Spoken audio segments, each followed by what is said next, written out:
Congress party BJP Modi Modi Modi Amit ఖండించండి విద్యార్థులపై చేసినటువంటి దాడులను.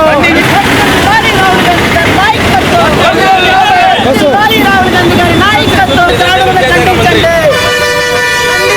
ఢిల్లీలో విద్యార్థులపై చేయాలి కేంద్ర విద్యాశాఖ మంత్రి ధర్మేంద్ర ప్రధాన్.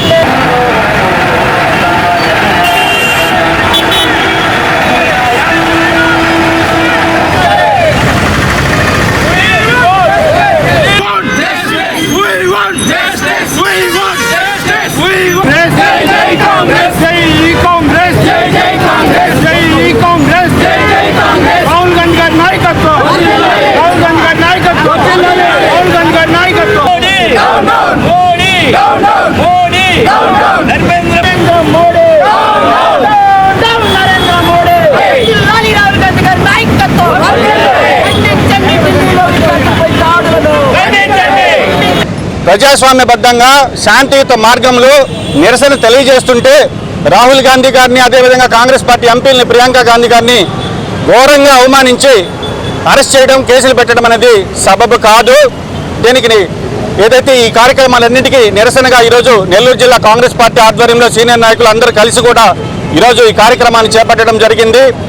భవిష్యత్తులో ప్రజాస్వామ్యం ఈరోజు ఈ దేశంలో ఏ విధంగా ఉందనే దానికి ఇదొక ఉదాహరణ.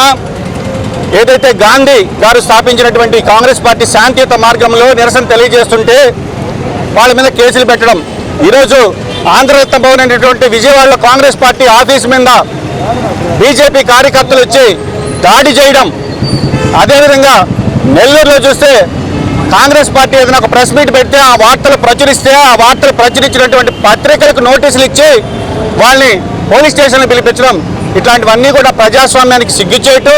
కాబట్టి కాంగ్రెస్ పార్టీ చాలా స్పష్టంగా డిమాండ్ చేస్తున్నాం, విద్యాశాఖ మంత్రి ధర్మేంద్ర ప్రధాన్ గారు రాజీనామా చేసే వరకు ఈ యొక్క పోరాటం దేశవ్యాప్తంగా కొనసాగిస్తాం. నీట్ పరీక్షలో ఎవరైతే ఆత్మహత్యలు చేసుకున్నటువంటి కుటుంబాలకి ఈరోజు కాంగ్రెస్ పార్టీ అండగా ఉంటుంది. అదేవిధంగా కేంద్ర ప్రభుత్వం నైతిక బాధ్యత వహిస్తూ ఆ కుటుంబాలను ఆదుకోవాలి. కాబట్టి కాంగ్రెస్ పార్టీ ఆధ్వర్యంలో రాబోయే రోజుల్లో కాంగ్రెస్ పార్టీ ఫ్రంటల్ ఆర్గనైజేషన్తో ఇటు విద్యార్థి సంఘాలతో కావచ్చు, అదేవిధంగా మహిళా కాంగ్రెస్ వీళ్ళందరూ కూడా కలిసి పెద్ద ఎత్తున త్వరలో ఉద్యమం చేయబోతున్నాం. విద్యార్థులందరూ కూడా మనోధైర్యాన్ని కోల్పోవద్దు, కాంగ్రెస్ పార్టీ మీకు అండగా ఉంటుంది. ఖచ్చితంగా రాబోయే రోజుల్లో బీజేపీకి ఇట్లాంటి కార్యక్రమాల వల్ల దేశంలో ఇప్పటికే మసకబారిపోతుంది. అయోధ్యకు సంబంధించి ఏదైతే అయోధ్య రాముడిని అడ్డం పెట్టుకుని అధికారంలోకి వచ్చి ఈరోజు అయోధ్య రామ మందిరంలో ఉండేటటువంటి నిధులన్నీ కూడా ఆ యొక్క పెద్ద స్కామ్గా మారితే దానికి సమాధానం చెప్పుకోలేక పార్లమెంట్లో కాంగ్రెస్ పార్టీ వాళ్ళు అడిగే దానికి ఈరోజు బహుశా దేశ చరిత్రలో దేవుడి దగ్గర స్కాములు చేసినటువంటి ప్రభుత్వం ఏదైనా ఒకటి ఉందంటే అది ఒక్క బీజేపీ మాత్రమే. అయోధ్య రామ మందిరంలో ఎంతోమంది మత విశ్వాసంతో ఇచ్చినటువంటి కానుకలు కావచ్చు, వెండి కావచ్చు, బంగారం కావచ్చు, డబ్బులు కావచ్చు, వీటన్నిటిని కూడా దోచుకునింది ఒక్క బీజేపీ వాళ్ళు మాత్రమే. కాబట్టి స్పష్టంగా ఈరోజు పార్లమెంట్లో అయోధ్య మీద సమాధానం లేదు, నీటి ప్రశ్నలు లీకేజ్ మీద సమాధానం చెప్పలేకపోతున్నారు. కాబట్టి ఏదైనా అడిగితే ఈ విధంగా పార్టీ ఆఫీసుల మీదకి వచ్చి దాడులు చేస్తున్నారు. దీనిని నెల్లూరు జిల్లా కాంగ్రెస్ పార్టీ పక్షాన్ని స్పష్టంగా ఖండిస్తున్నాం. రాబోయే రోజుల్లో ప్రజల్లోకి దీన్ని ఎక్కువగా తీసుకెళ్తాం. బీజేపీకి ఇదే చివరి ప్రభుత్వం. ఖచ్చితంగా రాబోయే ఎలక్షన్లో రాహుల్ గాంధీ గారి నాయకత్వంలో కాంగ్రెస్ ప్రభుత్వం ఈ దేశంలో ప్రజాస్వామ్యబద్ధంగా ఎన్నుకోబడటం జరుగుతుందని తెలియజేస్తున్నాం.